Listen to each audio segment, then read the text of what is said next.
Nazywam się Adrian Rosół, jestem zastępcą szefa kuchni w hotelu Bania. W hotelu Bania mamy kilka restauracji bankietowych, w tym restaurację góralską à la carte, zarówno dla gości z hotelowych, jak i z zewnątrz. W restauracji à la carte serwujemy od 300 do 800 dań dziennie, co daje nam miesięcznie w granicach 15 000 wyserwowanych dań.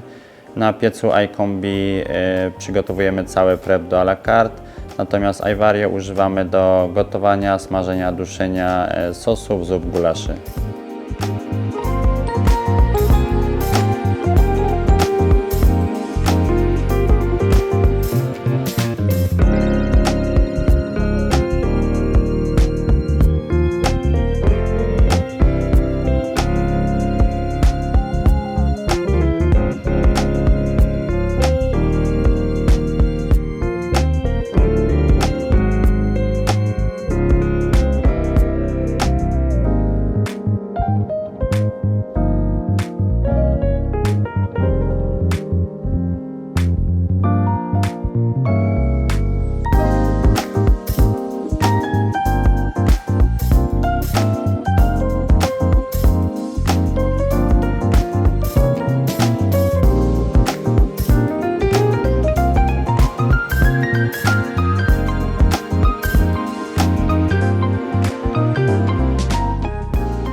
Sprzęt Rational pomaga nam przede wszystkim w szybszym wydawaniu potraw, co zwiększa naszą wydajność.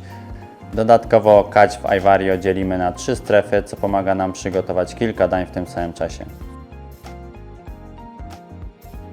Rational mogę polecić w kuchni à la carte, jak i bankietowej. Pomaga nam w szybszym wydawaniu potraw, co zwiększa naszą wydajność.